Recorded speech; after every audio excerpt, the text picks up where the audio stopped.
अल्हम्दुलिल्लाहि रब्बिल आलमीन वस्सलातु वस्सलामु अला सय्यिदिल अंबियाइ वल मुरसलीन अम्मा बअद फ़अऊज़ु बिल्लाहि मिनश शैतानिर रजीम बिस्मिल्लाहिर रहमानिर रहीम क़ाल अल्लाहु तआला फ़िल क़ुरआनिल मजीद वल बुरहानिर रशीद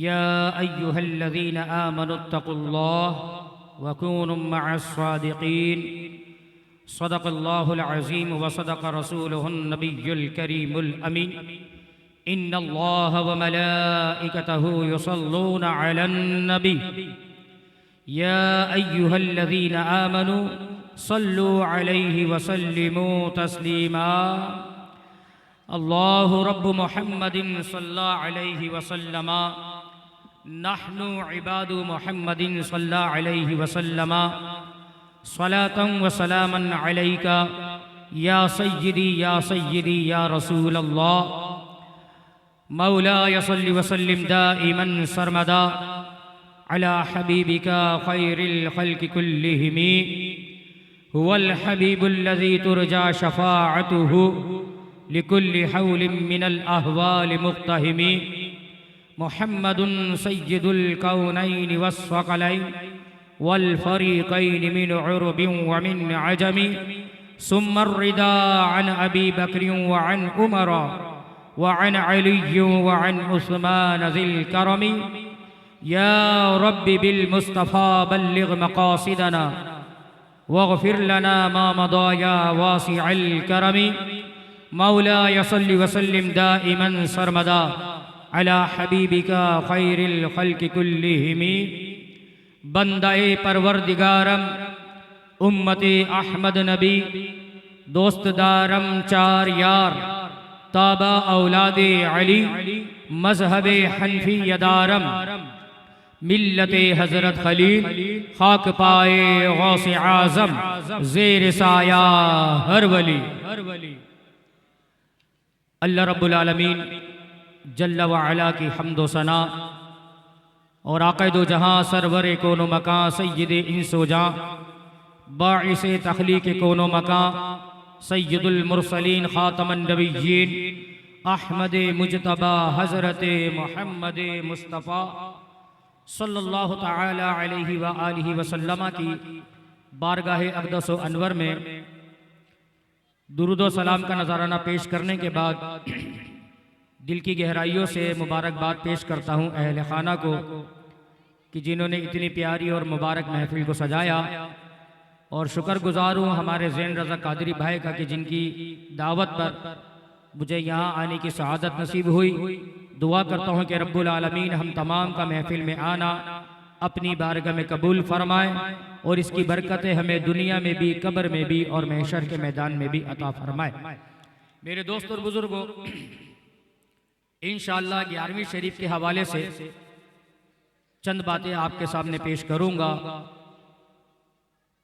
पूरी दुनिया जानती है कि 11वीं हम किसकी मनाते हैं, जिन्हें दुनिया गौसे आज़म के नाम से जानती है। अल्हम्दुलिल्लाह हम उनकी 11वीं मनाते हैं। तो हुजूर गौसे पाक रज़ी अल्लाह ताला अन्हु को अल्लाह रब्बुल आलमीन ने बहुत ही बड़ा मकाम और मर्तबा अता फरमाया है, और इतना बड़ा मकाम हुजूर गौसे आज़म रज़ी अल्लाह ताला अन्हु को अता फरमाया है कि आपको तमाम औलिया की इमामत और सरदारी का मनसब अता फरमाया कि हुजूर गौसे पाक रज़ी अल्लाह ताला अन्हु औलिया के सरदार हैं, औलिया के इमाम हैं। और अल्लाह ने यह भी मर्तबा आपको अता फरमाया है कि जिसे भी विलायत मिलेगी वो गौसे आज़म के दर से मिलेगी, क्योंकि अल्लाह ने आपको शहंशाह विलायत का मकाम अता फरमाया है। अगर कोई वली अपने आप को कहेगा वो उस वक्त तक वली नहीं माना जाएगा जब तक अपनी गर्दन पर गौसे आज़म का कदम न माने। और ये बात मैं नहीं कह रहा, ये बात खुद मेरे गौसे आज़म फरमाते हैं। बगदाद का मिंबर है और मेरे गौसे आज़म रज़ी अल्लाह ताला अन्हु बगदाद के मिंबर पर मौजूद हैं, और आप इरशाद फरमाते हैं कदमी हाज़िही अला रक़बति कुल्ली वलीयिल्लाह आपने बगदाद के मिंबर पर यह ऐलान फरमाया कि मेरा ये कदम तमाम औलिया अल्लाह की गर्दनों पर है। बुलंद आवाज से कहिए सुभान अल्लाह। तमाम औलिया अल्लाह की गर्दनों पर मेरा कदम है। जब बगदाद के मिंबर पर मेरे गौसे आजम ने यह बयान किया ना, तो उस वक्त आपके दरबार में 70 कुब्बार औलिया मौजूद थे। तमाम ने आकर आपके सामने गर्दनें झुकाई और ये इरशा अर्ज किया कि या सय्यदी, हम आपका कदम अपनी गर्दन पर मानते हैं। तो हुजूर गौसे पाक रज़ी अल्लाह ताला अन्हु वो हस्ती हैं कि आप विलायत बांटने वाले, आप विलायत बांटने वाले। इंशाअल्लाह मैं आगे अर्ज करूंगा। सबसे पहली चीज ये कि हुजूर गौसे पाक रज़ी अल्लाह ताला अन्हु के नसब को देखिए कि अल्लाह रब्बुल आलमीन ने आपको नसब कितना प्यारा अता फरमाया है। आप हसनी हुसैनी सैयद हैं, हसनी हुसैनी सैयद हैं। आप अपने वालिद माजिद हजरत अबू सालेह मूसा रज़ी अल्लाह ताला अन्हु की तरफ से इमाम हसन मुश्तबा के बेटे हैं। बुलंद आवाज से कहो ना यार सुभान अल्लाह। माशाअल्लाह इतनी तादाद है, सुभान अल्लाह, इतनी हल्की। हुजूर गौसे आजम का जिक्र हो रहा है और हम इनका जिक्र करते हैं तो रब राजी होता है। हम इनका नाम लेते हैं तो अल्लाह के रसूल राजी होते हैं, क्योंकि जिनको अल्लाह ने इतना बड़ा मकाम अता फरमाया और अपना महबूब बना लिया, हम अगर उनका जिक्र करेंगे, उनका नाम लेंगे, तो अल्लाह इनके सदके हमें भी अपना महबूब बना लेगा। अल्लाह हमें भी अपना महबूब बना लेगा। तो हुजूर गौसे आजम रज़ी अल्लाह ताला अन्हु अपने वालिद माजिद की तरफ से इमाम हसन मुश्तबा के बेटे हैं और अपनी वालिदा सैयदा उम्मुल खैर फातिमा की तरफ से शहीद करबला इमाम हुसैन के बेटे हैं। यानी आपकी अकेली जात में इमाम हसन का भी फैजान मौजूद है, इमाम हुसैन का भी फैजान मौजूद है। और जब दोनों शहजादों का फैजान आपकी जात में मौजूद है ना, तो गौसे आजम के सबसे बड़े आशिक हैं मेरे आला हजरत इमाम अहले सुन्नत इमाम अहमद रजा खान फाजिल बरेलवी रहमतुल्लाह अलैह। जब आपने ये देखा कि आपकी जात में हसनी हुसैनी फैजान मौजूद है, आप हसनी हुसैनी सैयद हैं, तो मेरे आला हजरत ने बड़ा प्यारा शेर कहा। आप फरमाते हैं, नबवी मी आलवी फसल बतूली गुलशन हसनी फूल हुसैनी है महकना तेरा। हसनी फूल हुसैनी है महकना तेरा। क्या मतलब कि नबूवत की बारिश बरसती है तो फसल मौला अली की तैयार होती है, और जब मौला अली की फसल तैयार होती है तो इसमें गुलशन खिलता है सैयदा फातिमा का। इसमें गुलशन खिला सैयदा फातिमा का, और उस गुलशन के दो फूल हैं, एक इमाम हसन है, दूसरे इमाम हुसैन है। और आला हज़रत फरमाते हैं कि अगर इन दोनों शहजादों की खुशबू को तलाश करना है तो तुम्हें कहीं दर दर की ठोकरें खाने की जरूरत नहीं। जाओ बगदाद और जाकर गौसे आजम की जात को देखो, आपकी जात में हसनी खुशबू भी नजर आएगी, हुसैनी खुशबू भी नजर आएगी। ये हुजूर गौसे पाक, और आप सिर्फ एक वली नहीं है, आप अहले बेत अतहार में से हैं, आप अहले बेत अतहार में से हैं।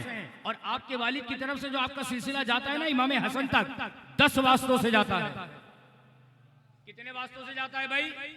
10 वास्तों से जाता है। और आपकी वालिदा की तरफ से शहीद करबला इमाम हुसैन तक जो आपका नसब जाता है वो 11 वास्तों से जाता है। ये हुजूर गौसे पाक है, आले रसूल हैं, रसूलुल्लाह के नवासे हैं, मौला अली के पोते हैं, मौला अली के पोते हैं आप। और एक बात आपको और बता दूं भाई, दुनिया में वलियों की कई किस्में हैं, वलियों की कई किस्में हैं। कुछ ऐसे भी अल्लाह के वली हैं कि दुनिया में आते हैं, वो वली बनकर नहीं आते, बल्कि दुनिया में आके मेहनत करते हैं, इबादत करते हैं, रियाजत करते हैं, मुजाहिदात करते हैं, नफ्स कशी करते हैं, ख्वाहिशात को मारते हैं और अपनी तबीयत को रब की रजा की खातिर ढाल लेते हैं। जब जाकर कहीं उन्हें विलायत का मकाम अता किया जाता है, फिर जाकर मेहनत करके मुशक्कत करके फिर विलायत का मकाम मिलता है। मगर मेरे गौसे आजम की शान ही अलग है, मेरे गौसे आजम की शान ही अलग है। आप दुनिया में आकर मेहनत कर कर विलायत का मकाम नहीं पाते, बल्कि मेरे गौसे आजम दुनिया में आते हैं तो माँ के पेट से वली बनकर आते हैं। आप मादरजाद वली हैं। कौन है भैया? मादरजाद वली, और मादरजाद वली उसको बोलते हैं जो माँ के पेट से विलायत लेकर आया हो, जब माँ के पेट से वली बनकर आया हो। और वली कैसे है? जब गौस पाक की विलादत हुई, थोड़े बड़े हुए, माँ ने मदरसे पढ़ने के लिए भेजा, आप गए, उस्ताद साहब के सामने बैठे, उस्ताद ने कहा बेटा पढ़ो बिस्मिल्लाहिर्रहमानिर्रहीम, तो कुर्बान जाइए हमारे गौसे आजम ने, मैं ये जुमला बोल रहा हूँ ना, मेरे गौसे आजम मुझे थोड़ा अच्छा नहीं लग रहा, आप तमाम गौस पाक के चाहने वाले हैं, तो जुमला ये होना चाहिए हमारे गौसे आजम। तो हमारे गौसे आजम ने बिस्मिल्लाह पढ़ने के बाद 15 पारे ज़बानी पढ़ के सुना दिए, और 15 पारे सुनाने के बाद खामोश। उस्ताद ने कहा बेटा आगे क्यों नहीं पढ़ते? जब 15 पारे सुना दिए तो आगे भी पढ़ो। तो हुजूर गौसे आजम रज़ी अल्लाह ताला अन्हु अर्ज करते हैं उस्ताद जी मुझे 15 ही याद हैं, मुझे 15 याद हैं। तो उस्ताद साहब कहते बेटा पहले किसी और मदरसे में पढ़ते थे? कहने का नहीं हुजूर आज मदरसे का पहला दिन है, आज मदरसे का पहला दिन है। तो उस्ताद ने कहा कि बेटा अगर आज मदरसे का पहला दिन तो ये 15 पारे कहां से हिफ्ज़ किए? तो कुर्बान जाइए मेरे गौसे आजम ने जो फरमाया, आज मेरी माए बहनें भी कान खोल कर सुने।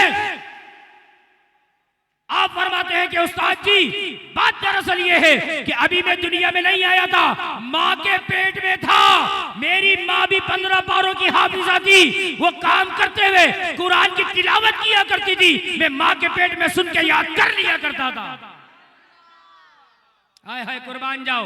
अरे जब माँ कुरान की तिलावत करने वाली थी तो औलाद भी कुरान की कारी पैदा हुआ करती थी। अरे आज भी आज की औरत को भी ये सोचना चाहिए अगर अपने बेटे को अच्छा बनाना है तो फिर वो कुरान की तिलावत करे, नमाज पढ़े, ताकि जो दुनिया में आने वाला है वो भी कुरान का कारी हो, नमाज का पाबंद हो।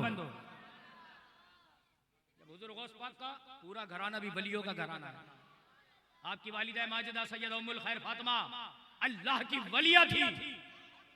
एक मरतबा बगदाद में बारिश नहीं हो रही थी, कहत का समा हो रहा था, तो सारे बगदाद वाले जमा होकर आपकी वालिदा के पास आ गए और आकर कहने लगे कि आप बड़ी इबादत गुजार हैं, आप बड़ी पारसा है, नेक है, आप रब की बारगाह में दुआ कीजिए ना, बारिश नहीं हो रही है, बड़ी परेशानी है। तो आपकी वालिदा ने फरमाया अच्छा ठीक है अभी कुछ इंतजाम करती हूँ, अभी कुछ इंतजाम करती हूँ। तो बताओ बड़ा अजीब काम किया आपकी वालिदा ने।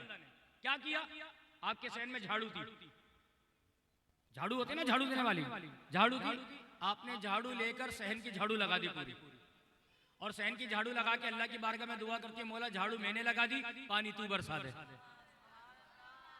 पानी तू बरसा दे। बस ये जुमले कहे अभी हाथ नीचे नहीं आए थे, बादल आए, छमाछम बारिश बरसना शुरू हो गई।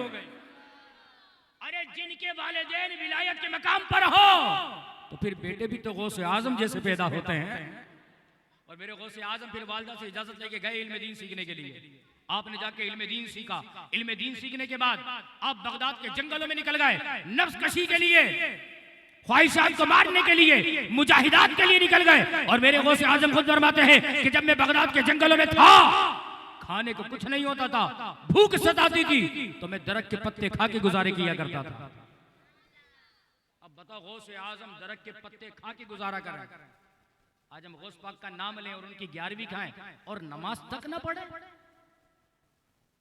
नमाज तक ना पढ़े हम, तो मुझे बताइए फिर हम कैसे गौस पाक के चाहने वाले हैं।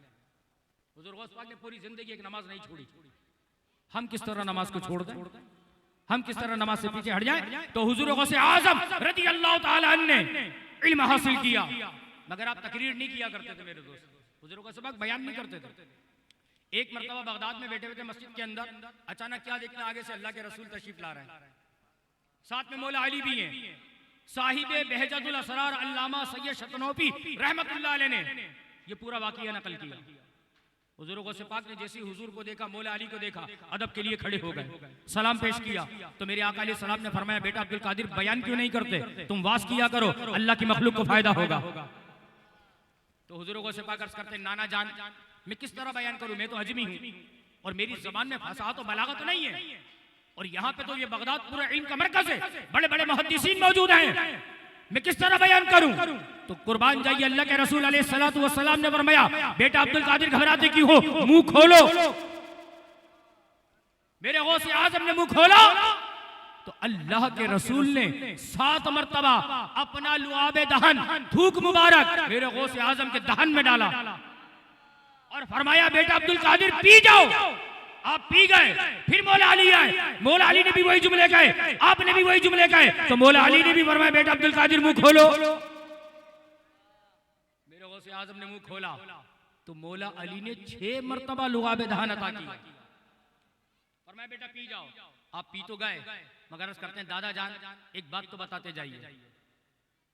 आका ने 7 मरतबा अता किया, आपने 6 मरतबा क्यों अता किया? आप भी 7 का फिगर पूरा करते, आपने 6 मरतबा क्यों दिया, 1 मरतबा कम क्यों? तो मौला अली कुर्बान जाइए मुस्तफा का अदब बता रहे हैं। कहते बेटा अब्दुल कादिर वो आका है मैं गुलाम हूं, वो आका है मैं गुलाम हूं, और मेरे लिए ज़ेबा नहीं कि हुजूर की बराबरी करूं। मैंने हुजूर के अदब की वजह से 1 मरतबा कम अता किया। बहरहाल हुजूर ने भी लुआब दहान अता किया, मौला अली ने भी अता किया। उसके बाद जब मेरे गौसे आजम मिंबर पर बैठे ना, तो बताऊं हाल क्या था। जब मेरे गौसे आजम बयान करते ना, तो एक ही तकरीर में 13 उलूम पे गुफ्तगू फरमाया करते थे। 400 आलिम मेरे गौसे आजम के साथ बैठा करते थे कलम दवात लेकर कि गौसे आजम जब बयान करेंगे उसे तहरीर करेंगे, क्योंकि गौसे आजम वो इल्म बयान करते हैं ना किताबों में मिलता है ना किसी के सीने में मिलता है। और एक बात हमेशा याद रखना मेरे दोस्तों, जो अल्लाह का वली होता है वो आलिम होता है। जो अल्लाह का वली होता है वो आलिम होता है, क्योंकि अल्लाह किसी जाहिल को विलायत नहीं देता। ये असूल है विलायत का कि अल्लाह अपनी विलायत किसी जाहिल को नहीं देता, और जिसे विलायत देने का इरादा करता है उसे जाहिल रहने नहीं देता, उसे इल्म का मकाम भी अता फरमाता है। अल्लाहू अकबर कबीरा। तो गौसे आजम ये है मेरे दोस्तों, और गौसे आजम चारों फिके के आलिम थे, चारों फिके के आलिम थे। आप खुद तो इमाम हंबल के पैरोकार थे, मगर फिका हनफी, फिका मालिकी, फिका शाफी इसके भी आलिम थे। अगर आपकी बारगाह में कोई सवाल लेकर आता हनफी, तो हनफी फिके के मुंह हिसाब से उसको फतवा देते। अगर मालिकी या शाफी आता तो उन्हीं के फिके के मुताबिक फतवा देते। यानी हुजूर गौसे आजम को अल्लाह ने इल्म का वो समंदर अता फरमाया था कि चारों उलूम आपके सीने में थे, चारों फिके के उल्म आपके सीने में थे। ये है हुजूर गौसे आजम। आपकी पूरी जिंदगी इल्म हासिल करते हुए गुजरी, और जब इल्म हासिल कर लिया तो जिंदगी के आखिरी वक्त तक मेरे गौसे आजम की जिंदगी पढ़ने पढ़ाने में गुजरी है, पढ़ने पढ़ाने में गुजरी। क्यों? इसलिए कि अल्लाह का वली इल्म वाला होता है, जाहिल नहीं होता। अल्लाह का वली इल्म वाला होता है, जाहिल नहीं होता। और यहाँ पर एक और मैं आपको बात बताता हूँ, आगे चलूँ मैं मुख्तसर तौर पे। वली वो होता है जो शरीयत पर अमल करने वाला हो। ठीक है ना भाई, तवज्जो सब मेरी तरफ, बड़ी अहम बात बता रहा हूं। वली वो होता है जो शरीयत पर अमल करने वाला होता है। जो शरीयत का बागी हो वो कभी वली हो सकता नहीं। तो एक बात ये भी याद रखिए कि अगर आज कोई उंगलियों में 10 अंगूठियां पहन ले, गले में मालाएं डाल ले, ढोल की थाप पे नाचना शुरू कर दे, तो ये काम वलियों के नहीं है, ये 2 नंबरों के काम है। ठीक है ना? ये लोग है ना अंगूठियां हमारे को तो यार इतनी सारी अंगूठियां बड़ी बड़ी बड़े पहुंचे हुए हैं, मतलब 2 नंबर में बहुत आगे पहुंचे हुए हैं। भाई अगर अंगूठियां पहनना विलायत का नाम होता ना, तो ये अंगूठियां मेरे गौसे आजम भी पहनते। अगर गले में मालाएं डालने से विलायत मिलती तो वो मालाएं मेरे गौसे आजम भी डालते। अगर ढोल की थाप पे नाचने से विलायत मिलती तो ये काम हमारे गौसे आजम की सीरत में नजर आता, ख्वाजा गरीब नवाज की सीरत में नजर आता, दाता अली हुजवेरी की सीरत में नजर आता। मगर जितने भी बड़े बड़े औलिया हैं तमाम की सीरत को उठा के देखो, किसी एक की सीरत में आपको ये नजर नहीं आएगा, क्योंकि ये काम वलियों के है ही नहीं। ये काम वलियों के नहीं है। वली वो होता है जो शरीयत का आमिल होता है, वली वो होता है जो शरीयत पर अमल करने वाला होता है। तो मेरे दोस्तों और बुजुर्गों, बुजुर्गों से पाक शरीयत के आलिम थे, शरीयत के आलिम थे। और हुजूरों से पाक को अल्लाह ने ये मकाम और मर्तबा अता फरमाया था। जब विलायत का मकाम अता फरमाया ना, तो हुजूर से पाक को अल्लाह ने वो कमाल भी अता फरमाया कि आपके मुबारक वजूद से खारिके आदात काम भी सादिर हुए हैं, जिसे हम अपनी जबान में करामत कहते हैं। क्या कहते हैं करामत? एक करामत सुनाऊं आपको, बड़ा मजा आएगा सुनकर। भाई हुजूरों से पाक अपने हुजरे में मौजूद है, हुजरे में मौजूद एक मुरीद आया, कहने लगा अली जा कल अफ्तार की दावत मेरे घर पर है, आप कबूल फरमा लीजिए। तो मेरे गौसे आजम रदी अल्लाह ताला अन्हु ने मना नहीं फरमाया, क्योंकि मेरे गौसे आजम किसी का दिल नहीं तोड़ते, किसी का दिल नहीं तोड़ते। तो हुजूर गौसे पाक रदी अल्लाह ताला अन्हु ने उसकी दावत को कबूल कर लिया। थोड़ी देर बाद दूसरा मुरीद आ गया, उसने कहा हुजूर कल मेरे यहाँ अफ्तार की दावत है, कबूल फरमा लें। आपने उसकी दावत को भी कबूल फरमा लिया। तीसरा मुरीद आ गया, उसने कहा हुजूर कल मेरे यहाँ कदम रंजा फरमाए, मेरे लिए बड़ी सआदत की बात होगी, आप मेरे घर पर आए और कल अफ्तार मेरे घर पर करें। यहां तक के एक एक करके मुरीदीन आते रहे, कल अफ्तार की दावत देते रहे। तादाद बताओ कितनी पहुंची? 70 मुरीद ने कल अफ्तार की दावत दे दी।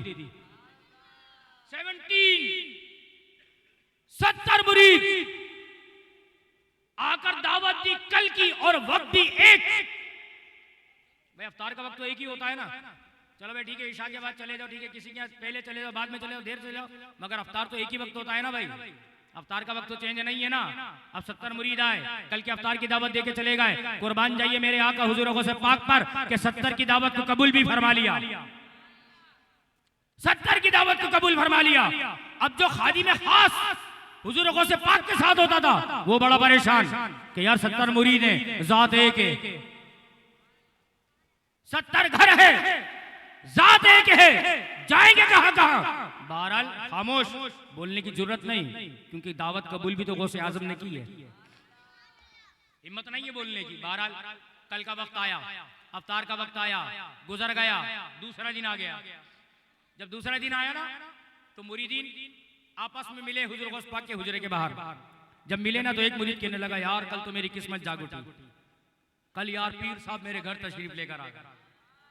यार बताओ यार, अगर मेरा पीर मेरे घर आए तो मैं जमीन पे टिकूंगा या हवा में उड़ूंगा?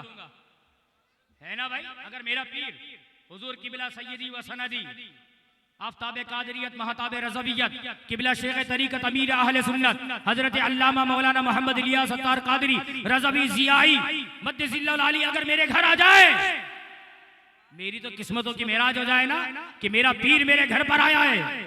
अब सुनो, अब वो हस्ती घर आई है जो तमाम वलियों के सरदार हैं, गौसे आज़म है। मुरीद कहता यार कल मेरी किस्मत जाग उठी।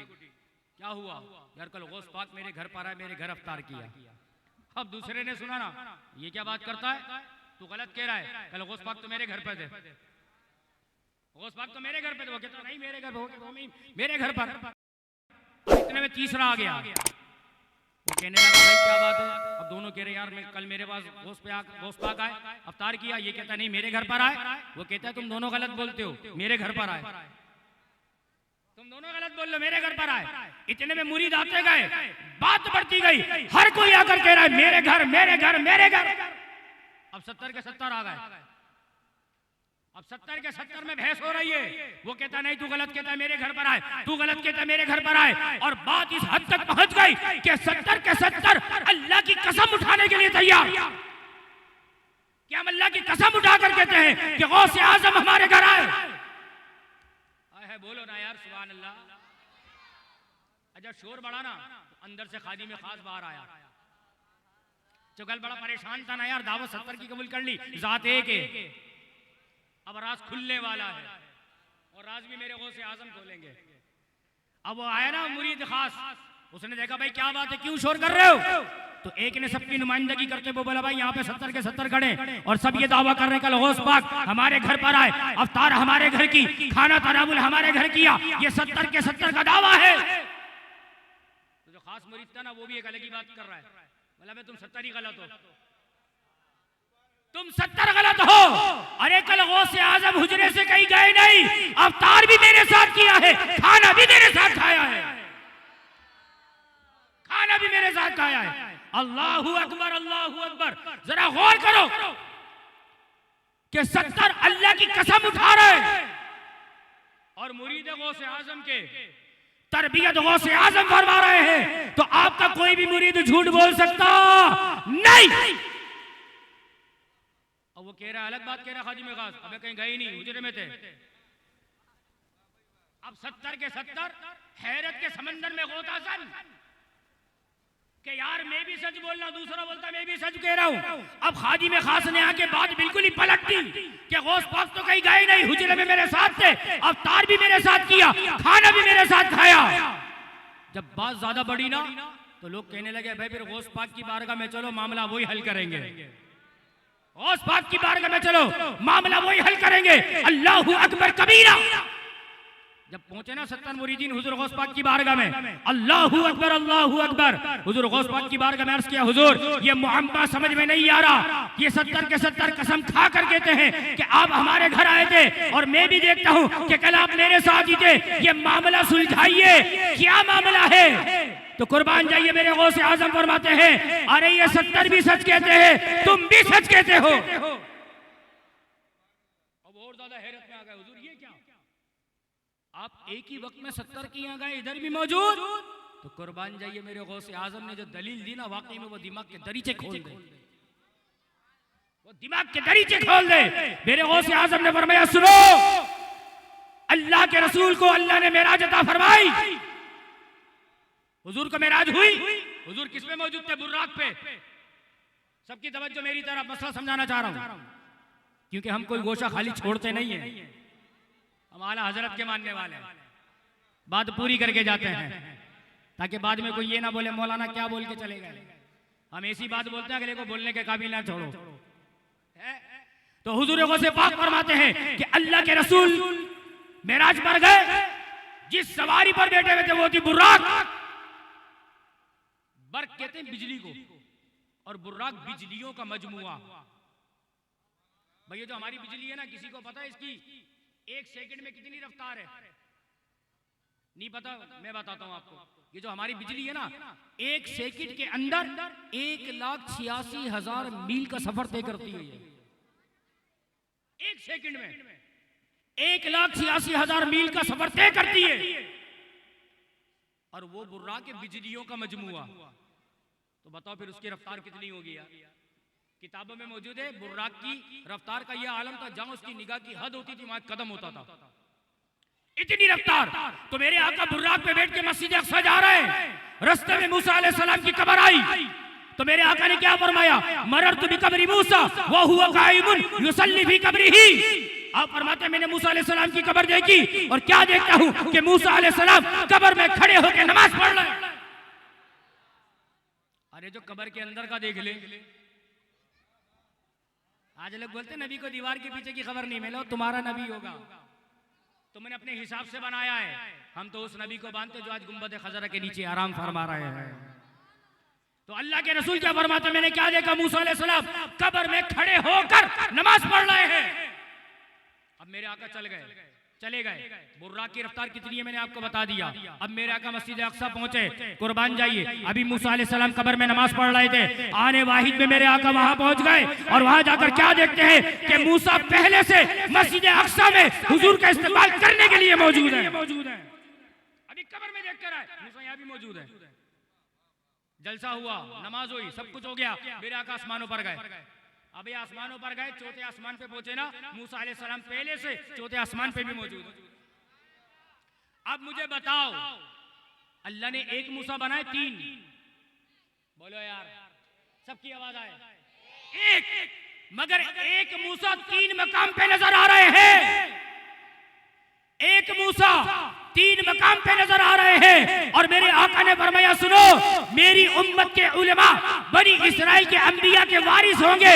तो जब मूसा एक वक्त में 3 मकाम पे नजर आ सकते हैं, तो यही विरासत मूसा अलैहि सलाम की गौसे आजम को मिली है। आप भी इस विरासत के सदके एक ही वक्त में 70 मकाम में भी जा सकते हैं। बात समझ में आई नहीं आई? आ गई ना कि जब मूसा अलैहि सलाम एक वक्त में 3 मकाम पे जा सकते हैं, तो इनकी ये विरासत और ये खासियत हुजूर गौस पाक को अता की गई है। तो हुजूर गौस पाक उनके सदके अगर एक ही वक्त में 70 मकाम पे चले जाए, तो ये बात कोई बाईद नहीं है, बल्कि ये बात हक है जो गौस आजम ने करके भी दिखाई। मेरे गौस आजम ने करके भी दिखाई है। मेरे दोस्तों, वक्त बहुत मुख्तसर है, वरना मैं गौस पाक की बातें आपको बताता। ठीक है ना मेरे दोस्तों? इंशाल्लाह कभी जिंदगी रही फिर इंशाल्लाह दिल खोलकर मैं गौसे आजम का मकाम और मर्तबा आपको बताऊंगा कि गौसे आजम का मर्तबा क्या है। हुजूर गौसे पाक की शान क्या है, अल्लाह ने कितना बड़ा मर्तबा गौसे आजम को अदा किया है कि कयामत से तक जब इमाम मेहदी आएंगे ना, तो इमाम मेहदी के ज़हूर तक ये पूरा जमाना मेरे गौसे आजम का है। ये पूरा पीरियड गौसे आजम का है। इस पीरियड में जिसको जो विलायत मिलेगी गौसे आजम के दर से मिलेगी। और जो आपका कदम मानेगा वली वही होगा, जो वली वही होगा जो आपका कदम अपनी गर्दन पर मानेगा। और आखिर में गौस पाक की नसीहत करके आपसे इजाजत चाहता हूँ। भाई हुजूर गौस पाक इतने बड़े वली हैं, आलिम हैं, मुहद्दिस हैं, मुफ्ती हैं, सब कुछ है, मगर हुजूर गौस पाक की जिंदगी का एक खासा था कि आपने पूरी जिंदगी में जब से आपने होश संभाला कभी भी आपकी कोई नमाज नहीं छूटी, कभी भी आपकी कोई नमाज नहीं छूटी। तो आज हम गौस पाक के मानने वाले जब भी तो 11वीं कर रहे हैं ना भाई, गौस पाक की मोहब्बत हमारे दिल में है। तो मेरे गौसे आजम ने कभी नमाज नहीं छोड़ी, तो नियत करें इंशाअल्लाह हम भी नमाज की पाबंदी करेंगे। तमाम हाथ उठाकर ही नियत करें इंशाअल्लाह। देखें एक सीधी सी बात है भाई, हम अपनी ड्यूटी के लिए 10 घंटे 12 घंटे देते हैं ना, रिस्क देने वाली जात किसकी? अल्लाह की। अल्लाह का दिया खा रहे हैं ना भाई। जो हमें रिस्क देने वाला है, क्या उसकी बारगाह में 5 वक्त के लिए सर नहीं झुका सकते हम? उसी का तो खा रहे हैं, उसी का तो खा रहे हैं।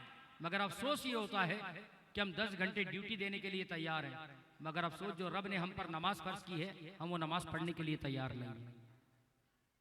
आज हमारे घर में परेशानियां, मुसीबतें हैं, बेबरकती है, क्यों है? इसलिए तो है कि हम नमाज नहीं पढ़ते। हम नमाज नहीं पढ़ते, फिर कहते हैं यार तनख्वाह मिलती है, बरकत नहीं है, जैसे आती है ऐसी चली जाती है। तो बरकत वाले काम करोगे तो बरकत होगी ना मेरे दोस्तों। नमाज ये बरकत का सबसे बड़ी चाबी है, बरकत की सबसे बड़ी चाबी है। जब ये चाबी लगेगी ना बरकत के दरवाजे में, जब दरवाजा खुलेगा जब तो बरकत आएगी। हमने तो खुद ही ताला लगाया हुआ बरकत को, कहां से बरकत आएगी? कहने लगे यार इतना कमाते बरकत नहीं होती, तो नमाज पढ़ो फिर देखो बरकत कैसी होगी। नमाज की पाबंदी करो। मैं अपनी माओ बहनों से भी कहूंगा जो मेरी आवाजें सुन रही है, आप भी घर के अंदर नमाज से अपने घर को आबाद करें, कुरान की तिलावत से घर को आबाद करें, ताकि घर में बरकत हो।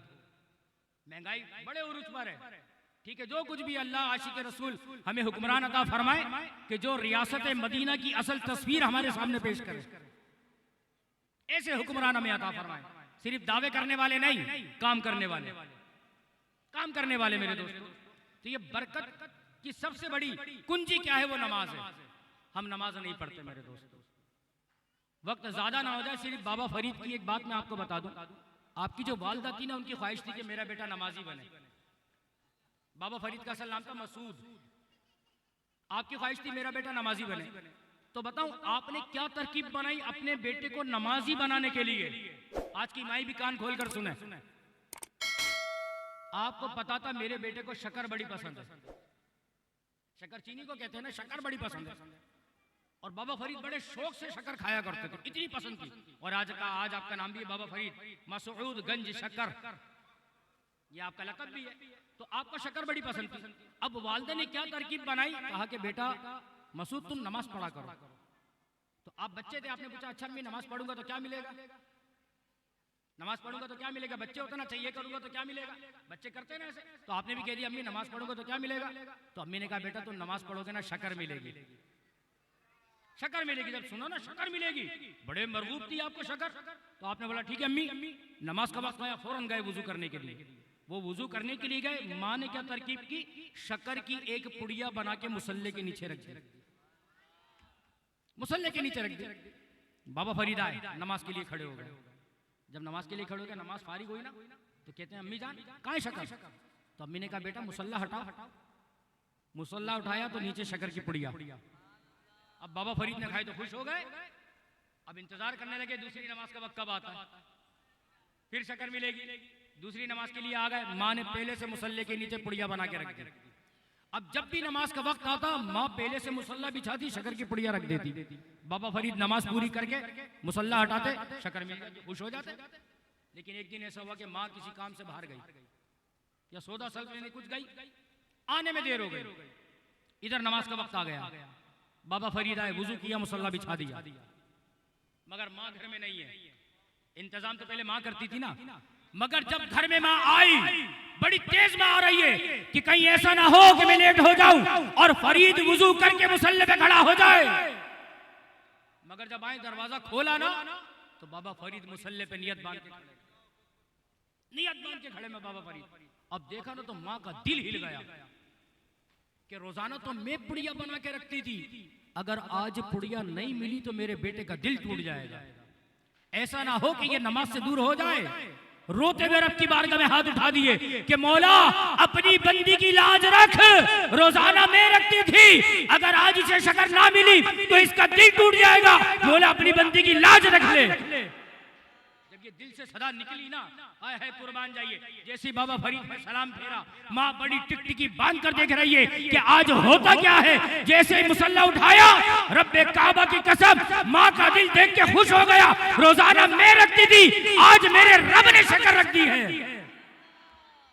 और जब बाबा फरीद ने शक्कर उठाकर खाई ना तो माँ को कहने लगे, माँ आज की शक्कर बड़ी अजीब है। कहने लगी बेटा क्या हुआ? कहने लगे माँ रोजाना जो शक्कर खाता हूँ उसका जायका और था, ये आज जो शक्कर है इसका जायका ही बड़ा अजीब है। तो माँ ने कहा बेटा रोजाना मैं रखती थी, आज तेरे रब ने रखी है। अब देखिए माँ अपने बेटे को नमाजी बनाना चाहे ना तो क्या जतन नहीं कर सकती। आज अपने बेटे को पढ़ाने के लिए, डॉक्टर बनाने के लिए, इंजीनियर बनाने के लिए क्या क्या माँ बाप जतन करते हैं कि नमाज पढ़ने के लिए कुछ नहीं कर सकते। भाई ठीक है बेटे को नूडल्स पसंद है, माँ बोले बेटा तू नमाज पढ़ मैं नूडल्स बना के दूंगी। तेरे को चॉकलेट पसंद है, तू नमाज पढ़ तुझे चॉकलेट दूंगी। तुझे चिप्स पसंद है, ठीक है तू नमाज पढ़ तुझे चिप्स बना के दूंगी। अरे माँ अगर कोशिश करे आज का बच्चा भी नमाजी बन सकता है। मगर बात तो यही है ना कि जब घर वाले नमाज नहीं पढ़ते तो बच्चा क्या पढ़ेगा। हमारे उस्ताद साहब बड़ी प्यारी बात कहते थे, आप फरमाते कि बिला मुफ्ती साहब कहते थे कि हर वालिदैन चाहता है कि मेरी औलाद मेरा कहना माने। हर माँ बाप चाहते हैं ना भाई मेरी औलाद मेरा कहना माने। तो आप फरमाते हैं वालिदैन को चाहिए कि तुम रब की मानो, तुम्हारी औलाद तुम्हारी मानेगी। तुम रब के फर्माबरदार बन जाओ, तुम्हारी औलाद तुम्हारी फर्माबरदार बन जाएगी। अगर तुम रब की नाफरमानी करते रहोगे तो औलाद तुम्हारी नाफरमानी करती रहेगी। तो अल्लाह ताला हमें इन बातों पर अमल की तौफीक अता फरमाए। जो कुछ मैंने कहा अल्लाह ताला इस पर मुझे भी और आपको भी, हमारी माओ बहनों को भी अमल करने की तौफीक अता फरमाए। आमीन व आखिरु दावाया अनिल हम्दुलिल्लाहि रब्बिल आलमीन।